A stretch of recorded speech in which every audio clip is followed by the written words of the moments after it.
আজান যেহেতু হচ্ছে, আমরা একটু আজানের জবাব দেই। আজানের জবাব দেওয়া জানা আছে তো? মুয়াজ্জিন যা যা বলে সাথে সাথে বলতে হবে।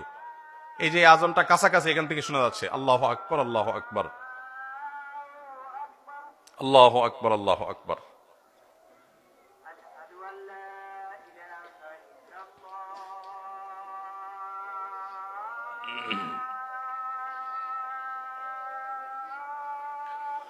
আশহাদু আল্লা ইলাহা ইল্লাল্লাহ।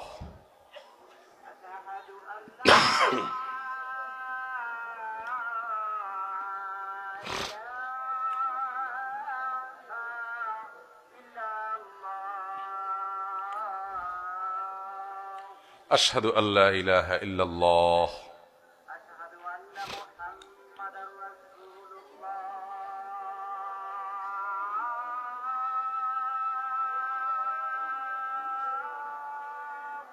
আশহাদু আন্না মুহাম্মাদুর রাসূলুল্লাহ।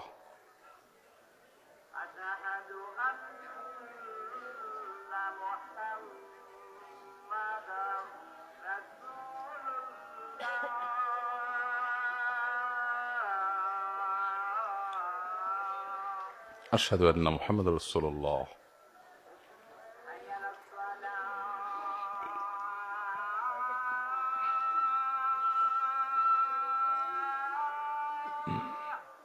লা হাওলা ওয়ালা কুওয়াতা ইল্লা বিল্লাহ।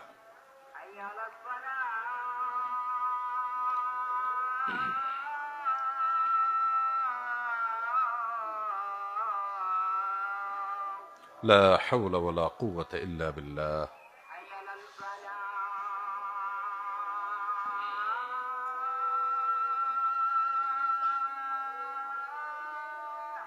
লা হাওলা ওয়ালা কুওয়াতা ইল্লা বিল্লাহ।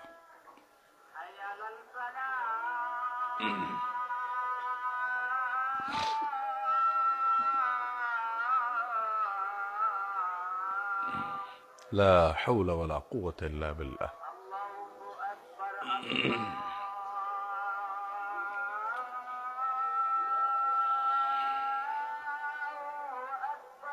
আল্লাহু আকবার, আল্লাহু আকবার।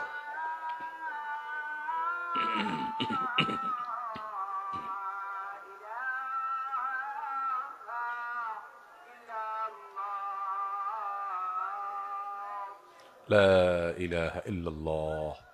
اللهم صل على محمد وعلى آل محمد. اللهم رب هذه الدعوة التامة والصلاة القائمة آت محمدا الوسيلة والفضيلة وبعثه مقاما محمودا الذي وعدته. এই যে আমরা আজানের জবাব দিলাম, নবী করিম সাল্লাল্লাহু আলাইহি সাল্লাম বলেছেন, যে ব্যক্তি আজানের জবাব দেয় ওই ব্যক্তিকে আল্লাহ রাব্বুল আলামিন মুয়াজ্জিন আজান দিয়ে যে পরিমাণ সওয়াব পায়, আজানের জবাব দিলে আল্লাহ তাআলা তাকেও সেই পরিমাণ সওয়াব দান করবেন। মুয়াজ্জিনের সওয়াব সম্পর্কে ধারণা আছে, আইডিয়া আছে? আল্লাহু আকবার। ইমামতি মর্যাদাপূর্ণ কাজ, কিন্তু সওয়াবের বিচার যদি করেন, আজানের এত বিপুল পরিমাণ সওয়াব আছে যে আজানের মর্যাদা যদি আমরা জানতাম, মহল্লাগুলোতে মুয়াজ্জিন নিয়োগ দেওয়া লাগতো না। এলাকাবাসী কামড়া কামড়ি করে, নিজেরা কম্পিটিশন করে তারা আজান দেওয়ার চেষ্টা করতো মসজিদে। ভাইরা আমার, মুয়াজ্জিন যখন আজান দেন, মুয়াজ্জিনের আজান শুনে যত মানুষ নামাজ পড়তে আসে, সবাই যার যার নামাজের সওয়াব তো পাবেই। মুয়াজ্জিন সাহেব তার আজান শুনে যেহেতু সবাই আসছে, তার ডাক শুনে যেহেতু আসছে, তার আহ্বানে যেহেতু আসছে, এই জন্য যত মানুষ তার আজান শুনে নামাজ পড়েছে তাদের সবার সমপরিমাণ সওয়াব আল্লাহ তাআলা মুয়াজ্জিন সাহেবকে দান করেন। দুনিয়াতে মুয়াজ্জিন সাহেবের দাম আপনার কাছে ৫,০০০ টাকা হইতে পারে, কিয়ামতের ময়দানে মুয়াজ্জিন সাহেবদের দাম অনেক বেশি। আপনি দুনিয়ার মিলিয়নিয়ার বিলিয়নিয়ার হতে পারেন, আখিরাতের বিলিয়নিয়ার মিলিয়নিয়ার হবে এই সমস্ত মুয়াজ্জিন সাহেবরা। তো মুয়াজ্জিন সাহেবদের সওয়াবের দৌড়ে যদি তাদেরকে ধরতে চান বা তাদের পিছে থাকতে চান, তাহলে আপনাকে নিয়মিত আজানের জবাব দিতে হবে। আজানের জবাব কিভাবে দিবেন? কুলু মিসলা মা ইয়াকুলুল মুআজ্জিন। সহিহ মুসলিমে নবী করিম সাল্লাল্লাহু আলাইহি ওয়াসাল্লাম আজানের জবাব দেয়া শিখাইছেন। কিভাবে আজানের জবাব দিবেন? আজানের জবাব দেওয়া দুই ভাবে, এক হলো মৌখিক ভাবে, আর এক হলো আচরণিক ভাবে। আচরণগত ভাবে কিভাবে? মুয়াজ্জিন বলেছে হাইয়া আলাস সালাহ, সালাতের দিকে আসো, আপনি সব কাজ কাম ফেলে সালাতে চলে গেলেন। এটা হলো আসল জবাব আজানের, এটা হলো আচরণগত জবাব, আমলি জবাব। আর মৌখিক জবাব কোনটা? মুয়াজ্জিন যা যা বলে আপনিও তা তা বলবেন। মুয়াজ্জিন আল্লাহু আকবার বলে শেষ করলে আপনি আল্লাহু আকবার বলবেন।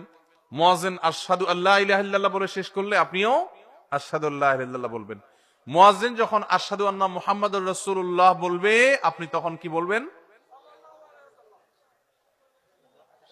এক ভাই বলছে সাল্লাল্লাহু আলাইহি সাল্লাম। আপনারা এটাতে কারা কারা ভোট দেন হাত তোলেন। নাই, ভোট নাই এটার পক্ষে। আচ্ছা, তাহলে এবার কথা শুনেন, মনোযোগ দিয়ে শুনেন। মুয়াজ্জিন যখন আশহাদু আন্না মুহাম্মাদুর রাসূলুল্লাহ বলে তখন আমরা আশহাদু আন্না মুহাম্মাদুর রাসূলুল্লাহই বলবো, কারণ নবী করিম সাল্লাল্লাহু আলাইহি সাল্লাম নিজে শিক্ষা দিয়েছেন। ওই যে সহিহ মুসলিমের হাদিস, তিনি বলেছেন মুয়াজ্জিন যখন আশহাদু আন্না মুহাম্মাদুর রাসূলুল্লাহ বলে, নবীজি বলেছেন ওইটা শোনার পর তোমরাও বলবে আশহাদু আন্না মুহাম্মাদুর রাসূলুল্লাহ। তাহলে আজানের জবাব দিতে নবী করিম সাল্লাল্লাহু আলাইহি সাল্লাম যেভাবে শিখিয়েছেন সেভাবে দেব নাকি মন মতো দেব? মন মতো দিলে কি সওয়াব হবে? এখন প্রশ্ন হলো, নবীজির নাম শুনছি তো দুরূদ পড়বো না? উত্তর হলো অবশ্যই পড়বো। সেটা হবে আজানের শেষে, সেটা হবে আজানের শেষে।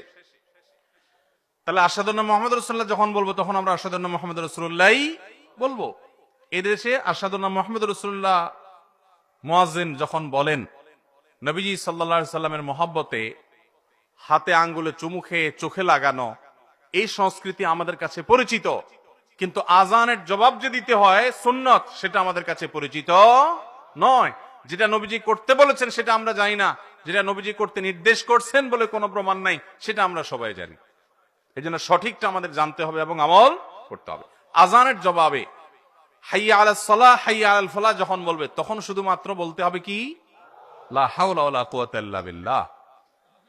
লা হাওলা কুওয়াতা ইল্লা বিল্লাহ কেন বলতে হয়? এর রহস্য আছে। রহস্য হলো, মুয়াজ্জিন যখন বলে হাইয়া আলাস সালাহ, তোমরা সালাতের দিকে আসো, নামাজের দিকে আসো, মুয়াজ্জিন যখন বলে হাইয়া আলাল ফালাহ, তোমরা সফলতার দিকে আসো, তখন আমরা বলি লা হাওলা ওয়ালা কুওয়াতা ইল্লা বিল্লাহ, যার অর্থ হলো কোন ভালো কাজ করার ক্ষমতা, কোন মন্দ কাজ থেকে বেঁচে থাকার ক্ষমতা আল্লাহ তৌফিক না দিলে কারোর হয় না। এই জন্য আমি নামাজে যাওয়ার নিয়ত করলাম, ভালো কাজ যাওয়ার নিয়ত করলাম, কিন্তু সেই সাথে এই বাক্য উচ্চারণ করার মধ্য দিয়ে আল্লাহর যে একচ্ছত্র ক্ষমতা সেটা স্বীকৃতি দিলাম এবং প্রকারান্তরে আল্লাহর কাছে সাহায্য চাইলাম যে আল্লাহ তৌফিক দিলে আমি যাব নামাজ। এই জন্য হাইয়া আলাস সালাহ হাইয়া আল ফালাহ বলার সময় লা হাওলা ওয়ালা কুওয়াতা ইল্লা বিল্লাহ পড়তে হয়। এরপর আল্লাহু আকবার লা ইলাহা ইল্লাল্লাহ বলার সময় আবার যা আছে তা আল্লাহু আকবার আল্লাহু আকবার লা ইলাহা ইল্লাল্লাহ। এইভাবে আজানের জবাব দিতে হয়। আজ থেকে আজানের জবাব দেব তো ইনশাআল্লাহ। এখন প্রশ্ন হলো, এক এলাকায় এই যে অনেকগুলো আজান চলছে, আমরা কয়টার জবাব দেব? এই যে আমরা আজকে কোনটার জবাব দিলাম? সবচেয়ে কাছের যেটা আমি শুনতে পাইলাম, সবচেয়ে নিকটবর্তী যেটা আমি শুনতে পাইলাম এটা দিলাম। এখন এটা দিয়ে শেষ করার পর যদি আরেকটা শুরু হয়, যদি সময় থাকে সুযোগ থাকে ওইটারও জবাব দিলেন, আর সুযোগ না থাকলে নাই, আপনার এলাকারটা কাছেরটা আপনি জবাব দিলেন। আজ থেকে আমলটা করবেন তো ইনশাআল্লাহ? কারা কারা সত্যি করার নিয়ত করছেন হাত তোলেন। আল্লাহ আপনি সব হাতগুলোকে কবুল মঞ্জুর করেন। আল্লাহ আমারে ভাইদেরকে আমল করার তৌফিক দান করেন, মরণ পর্যন্ত আজানের জবাব দেওয়ার তৌফিক দান করেন। শুধু মুখের জবাব নয়, শারীরিক জবাব, মসজিদে উপস্থিত হয়ে জবাব দেওয়ার তৌফিক দান করেন। মাশাআল্লাহ। এই একটা আমল যদি আজকে জীবনের তরে সাথে নিয়ে যেতে পারেন ভাই, বাস মাহফিল সাকসেস, এই আয়োজন সাকসেস।